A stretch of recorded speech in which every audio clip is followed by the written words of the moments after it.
back, everybody. It's another episode of the Nonprofit Show. And you know how I love a good conversation with a new author because I think that's like sacred work. Tammy Zonker, we have you on today. She's the founder and president of Fundraising Transformed. But I think even more important, you have a new book out called Calling All Heroes. And I'm really excited to kind of weave that into our chat today. So, Tammy, welcome. Thank you, Julia. I love the Nonprofit Show, and I'm super excited to talk about this book. Yeah, it's really cool. And I know how hard it is to get a book out, to do everything you have to do. And so it's really going to be a great exploration. We're going to talk about donor versus community-centered fundraising. Tammy, I feel like this is a new kind of conversation that's been bubbling up over the last 5 to 10 years. And I'm really interested to hear how you see this playing out and how we need to be thinking about this across the nonprofit sector. You know, we think about so many things across the nonprofit sector every day, and that's really because we have presenting sponsors that encourage us to do that. They include Bloomerang, American Nonprofit Academy, Staffing Boutique, Holdings Nonprofit Banking, Interim Executives Academy, Your Part-Time Controller, Fundraisers Friday, and JMT Consulting. I'm Julia C. Patrick, CEO of the American Nonprofit Academy. More importantly, Tammy Zonker is here. And as I mentioned, she's the founder and the president of Fundraising Transformed and the author of Calling All Heroes. So let's start with Fundraising Transformed and what your group does, because I think that'll help us understand why you wrote your book. Sure. Well, again, thanks for having me.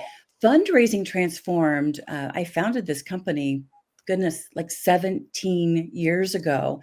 And essentially, we are a fundraising training organization.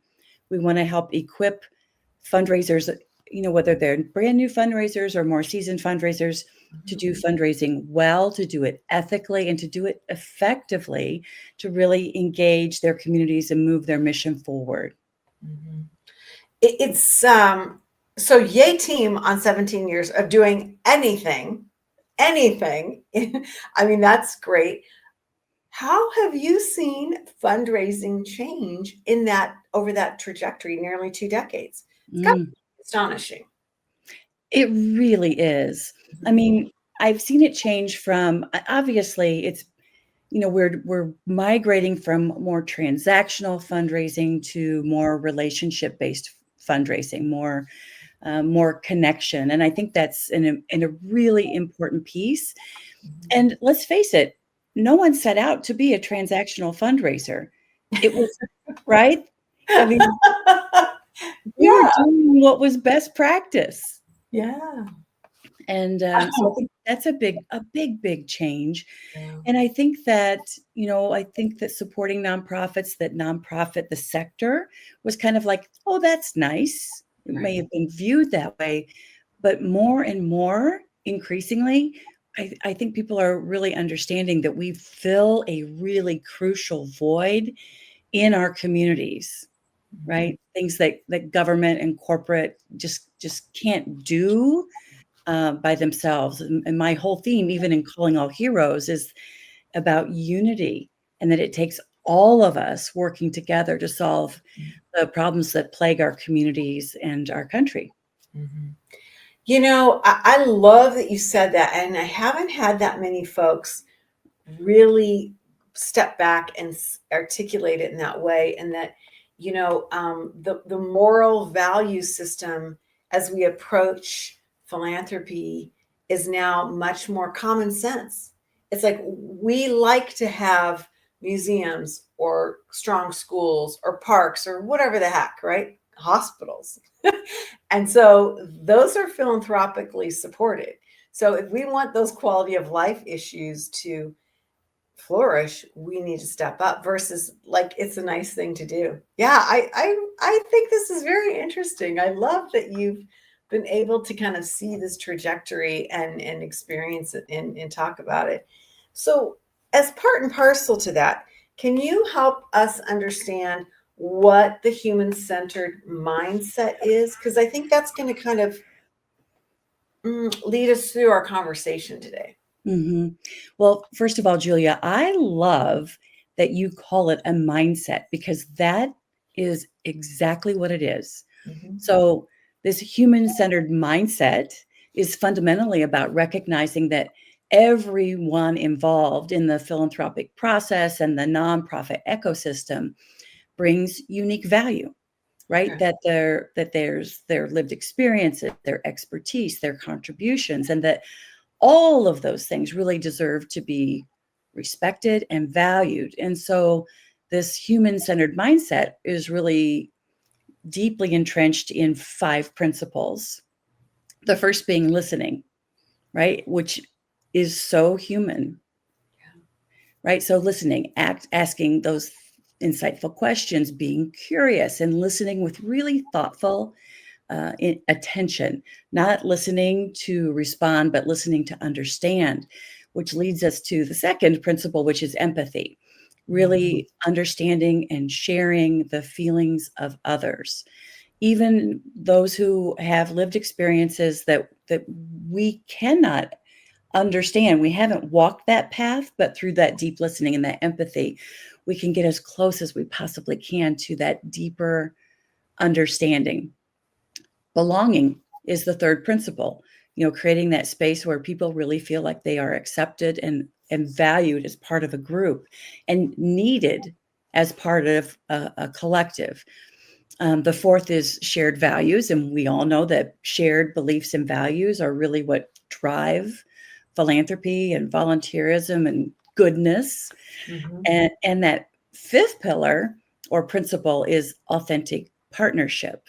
So being transparent, having courageous conversations, really, connecting and partnering with people in a way that is genuine. And those aren't just steps and processes. To your point, that is a way of being, Yeah. right? It's a mindset. Yeah. So this has been my new big thing, Tammy, is that I have been grieving for a country who I believe has lost empathy. Yeah.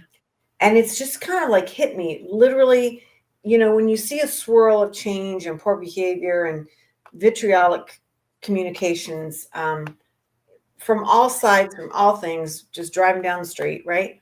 Right. It's it seems to me stepping back, it is your number 2 point of empathy. And wow, I think this human-centered mindset is going to be tough to get back to. Or do you feel like no, that it's within us, we just need to articulate it? I think it's like peeling back the onion and getting back to who we innately are. Okay. Yeah. I mean, I don't know about you, Julia, but I am a Nana. And I watch my grandsons and my granddaughters, like these young, beautiful people, and they have those deep feelings. They are naturally empathetic. And I think Interesting. don't you think that it's through kind of our journey where we started putting on these shields to protect ourselves, where we disconnect versus really feeling that deep connection and that empathy?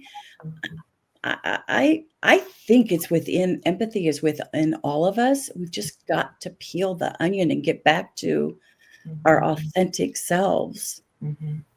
Well, it's an interesting thing because if we leading teams in the nonprofit sector aren't having this conversation, that's why I wanted you to really help educate us onto what this should look like, not just a buzzword, but what the core of this is.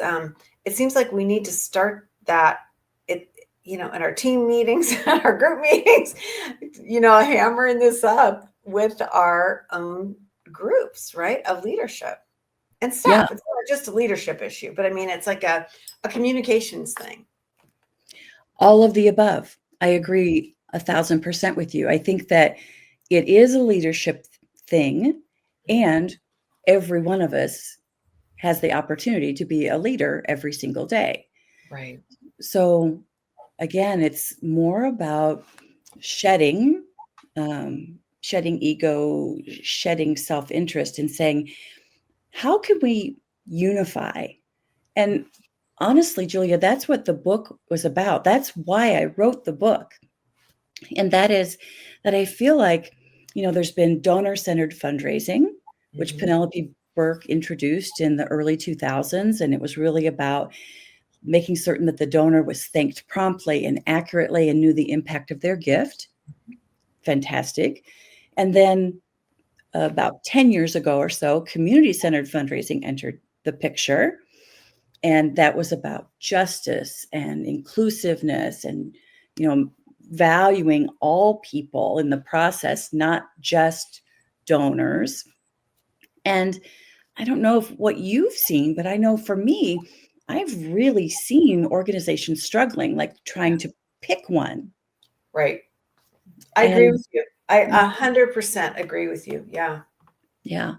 And so to where our conversation is leading, this book is about combining the best of donor-centered fundraising and community-centered fundraising and taking a really hard look at the shadow sides of both of those models so that we can create unity. I mean, this book is a rallying cry to come together in a human-centered approach that takes the best of both of these and navigates and mitigates the shadow side. And by shadow side, for example, in donor-centric fundraising, the shadow side is, the power dynamics. Yes. Which was never designed. Like when Penelope Burke introduced donor-centered fundraising, she never said, and let your donors, especially your major donors, run wild with your mission and take you off mission or scope creep. Never did it say was, like just smile and nod when your major donors have a misconception or a misunderstanding about the communities or the people that you serve. It never said, nodly and politely smile when donors are saying things that are completely off base or even acting poorly. Right. Right. Oh, yeah. Right? Like we just never had the courage because of fear of losing the funding. We never had the courage to course correct, to have those genuine, authentic, transparent conversations and to act as real partners. Right. Like we acquiesce to that. So looking at like, what are the strengths? What are the shadow sides and distinguishing, all right, here's what we need to take forward in a human-centric, human-centered kind of way to bring us together because the problems we're working to solve are bigger than any single hero. Yeah. And so, yes, I mean, I believe the donor is the hero and so is the volunteer. And so is the program participant who is, just working so hard and dreaming of a better life or a cure for their loved one or themselves or whatever the mission entails. And so are staff. I mean, I've been a fundraising practitioner throughout my career. And oftentimes, like we are the ones that shine that light on others. And we really burn ourselves out. And to your point about empathy and leadership, so often we are so kind and so acknowledging of all the external constituents, especially donors. And then we come back home, so to speak, back to the office, and we're all about the numbers. We have no empathy for our colleagues. We're, a little cranky sometimes. It's true. Yeah. It's true. It's such a shocking thing that we can have a sector that's so motivated to care for our mission, our clients, and everything, and then we behave dreadfully to ourselves and our teams, and then we have this horrible burnout, and we're like, "Well, duh, what happened?" Right? It's such Exactly. a fascinating thing to witness because the equilibrium of that is just so off. So it's a very interesting and perplexing and frankly sad thing. I mean, let's talk about this concept in response to you're nearly 2 decades of practice in leadership in this sector. And then this interesting time, COVID, post-COVID, some civic discourse that's fractured in society. How sustainable is this approach of coming back together? I mean, is this the right time? Can we be doing this now? Or where do you see this kind of going? Yeah, I mean, quite frankly, I think it's past time for us to do this, right? So let's just start by looking at the current climate for fundraising. According to the AFP Fundraising Effectiveness Project, the end of Q4 2024 report tells us that last year donor retention was just under 43% for overall donor retention. And first-time donor retention is now 19.4%, which is nearly a 6% year-over-year drop. And I don't know about you, I'm a huge fan of Nathan Chappell. And of course, he and Brian Crimmins wrote an amazing book called The Generosity Crisis that really shined a light on the fact that fewer than half of the US households are now giving. So this whole dollars up, donors down trend means that fewer donors are giving more. And it's really creating a very fragile system, right? So the system that we have right now is not sustainable. In fact, they said that if the current rate of US household giving declines at its current rate, continues declining by, I think it was the year 2040, US household giving will be less than single digits. Yeah, which is horrific, because that's always been a point of pride for our nation, right? Exactly. I mean, you didn't go to school where depending on what your age was, where you didn't have some sort of philanthropic activity through your school, your classroom, your faith paradigm aside. Always has that been a central part of who we are as Americans. Yeah, indeed. Yeah. And of course, we know congregations are shrinking. And so, that the teaching of giving and caring for others, it's not as robust as it was previously. And then you compound that by, economic uncertainty and fear. And just as humans, we long for certainty. And so it's this perfect storm. So in my humble opinion, human-centered fundraising is the path to a more stable and eventually sustainable community and nation and world, quite frankly. Tammy, do you think that your clients or the people that you talk to when you're out and about understand this concept, understand about these retention drops? Are they talking about it? I find that if you work in philanthropy, if you work in the nonprofit sector, you're aware and very concerned about this trend. I don't know that the everyday donor is aware of it. But I have found that with nonprofit organizations, especially those fundraisers and nonprofit leaders who have felt the pull between donor-centered fundraising, which historically has been pretty effective at raising dollars. So works for fundraising, doesn't necessarily work for everyone, doesn't necessarily work for inclusion and strengthening and building community. So when those folks who feel that the pull between that and community-centered fundraising, which is just good human behavior, right? Just inclusion, like, hello, it's good human behavior. Feels like that pull that when people who have been struggling with that, when they hear the concept of human-centered and combining the best of, they feel a relief. Like, yes, why didn't I think of that? Right. And I can engage in that. I think one of the things that I worry about, and I use that word, the word worry, it is not lightly used. I feel like we are bombarded all the time about these mega gifts. And I think it's very easy for the average person to say, well, hell, my $10 a month isn't going to do anything because, all of this money is coming in. And there's a sense that the average Joe doesn't need to step up and engage in philanthropy. And so it erodes, as so many other aspects of society, right?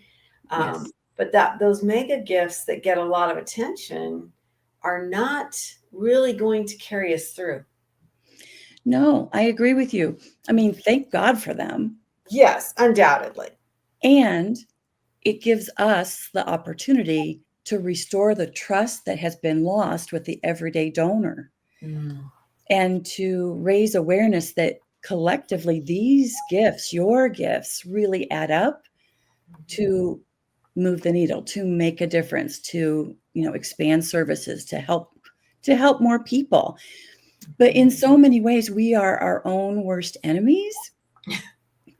Unfortunately, I mean, how many of us haven't stood there for the camera shot with the huge cardboard check and then plastered it all over Facebook or whatever social media du jour, our newsletters? And it really does say to the $10 a month donor, gosh, this is really what matters. This is what we're putting a spotlight on.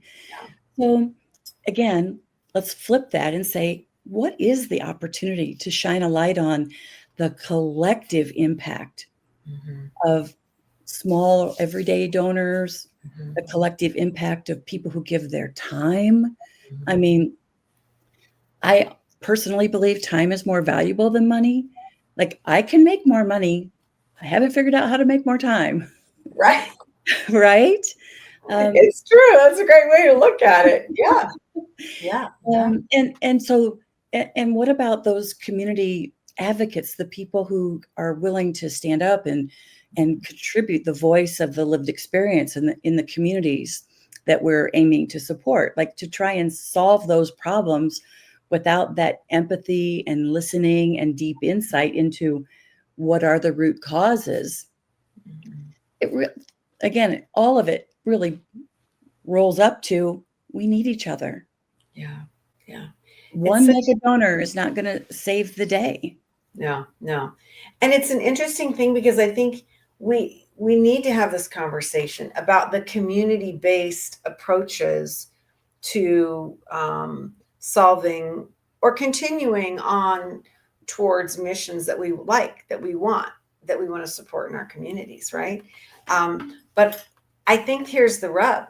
In a time when people are fractured and a little hesitant to speak up or speak their truth, it makes it harder and harder to rally these groups, right? To rally that support. And we need to have more freedom or less fear. Maybe that's a better way of putting it. Less fear in supporting whatever the heck it is, right? Because I feel like things that shouldn't be controversial are becoming controversial. You're like, domestic violence shouldn't be a controversial. It is a controversial topic. But it shouldn't be something that people are like, it's okay, right? Do you know what I'm saying? It's Absolutely. like a mind flip for so many folks. And to your point, like there's the fear, like what kind of retribution or what kind of backlash, what kind of criticism am I going to invite by simply stating my point of view on domestic violence or sex trafficking or, mission du jour. Yeah, it's really an interesting thing. Well, I could talk to you forever and a day because this is like in my wheelhouse. But I want to end our time together talking about something really interesting. For me, it's kind of a motivational and managerial aspect of looking at our teams and our heroes of teams and donors. And that is the issue of celebrating progress over perfection. Could you explain to us what you're seeing and what you mean by this? Oh, absolutely. So the first blanket statement that I will share and put an exclamation point on is that perfection is overrated. I'm going to write that down in my journal. Yes. The older that I get, the more I see perfection is completely overrated. Yeah. And so I just urge fundraisers and nonprofit leaders who are listening to move forward with imperfection, right? We can do the best that we can do. And in that process, we'll see how to do it even better. Like Yeah. Dr. Maya Angelou said, right? When we know better, we do better. And Yeah. so waiting for perfection is lost time. It's lost learning. It's lost progress. So move forward in imperfection, embrace boldness, and let action versus overanalysis, let action drive the work, right? Mhm. So action, fail, learn, iterate, innovate. And that's one of the key elements of progress, not perfection. And that is innovation moves us forward, but innovation cannot be present without taking risks. Yeah. I love that you said that. I think you just gave us permission um, to be more exploratory in ourselves and our natures and trying things. I mean, programming I don't care what your nonprofit is, programming has changed for so many reasons, right? I mean, the big one being the pandemic really shifted the way we offer our services and our products. But yeah, I love that you said that. I think that arc of permission to innovate is really smart, really smart. Yeah. Okay, I'm writing that down in my journal. I really, I'm gonna actually watch this episode, play it back, and write Yes. that down. Everyone get a Post-it, write progress, not perfection, and put it on your computer screen, your laptop. Yeah, yeah, it's true. It's really true, and I think too, it's probably more, and this is just my opinion, gender specific. I think Do you you could be think right there. you see that? Yeah, yeah. And we have so many female executives in the nonprofit sector. Mhm. This is really a clarion call to so many. It's got to be to reevaluate what that arc of success looks like, and to use your word, what that journey is. Mhm. Well, Tammy Zonker, this has really been cool. I've so enjoyed talking with you. You can connect with Tammy Zonker. She's the president and founder of Fundraising Transformed, with nearly 2 decades of service and observation and execution. You can go to fundraisingtransformed.com. And if you want to get more information about Calling All Heroes, her new book, you can log on to Calling All Heroes book. And there you will look you can see what they're doing, and really learn about Tammy's work and her observation on all this.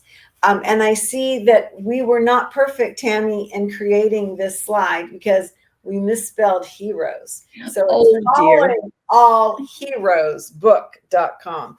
Uh, and so, yeah, check it out. It's really a great observation and analysis of where we can be looking to expand our fundraising. We all know this is a critical time in our country's philanthropic structure, and fundraising has got to become more sustainable, Tammy, as you've highlighted, and a new approach is in order. So I have so enjoyed having this conversation. Thank you. Thank you, Julia, and thank you for the work you do every day. Oh, well, thanks. It's a lot of fun. I get to meet and talk with people like you. What could be better? What's amazing is we have folks that we get to talk to and be better with every day. And those are our presenting sponsors. They include Bloomerang, American Nonprofit Academy, Staffing Boutique, Holdings Nonprofit Banking, Interim Executives Academy, Your Part-Time Controller, Fundraisers Friday, and JMT Consulting. These are the folks that are with us on this journey of ours, day in and day out. I was telling Tammy in the green room, we on last Fridays, we just had our 1,400th episode. And Tammy, it was just so pro forma. I didn't even we didn't celebrate. We didn't say anything until like the show was almost over, and then it clicked in. I was like, "Oh my God, that's right! This is a milestone." But anyway, Congratulations. well, thanks. Amazing. Thanks. As we end each and every episode of the Nonprofit Show, we leave with this message, and it goes like this: to stay well so you can do well. Thanks, everyone. We'll see you again.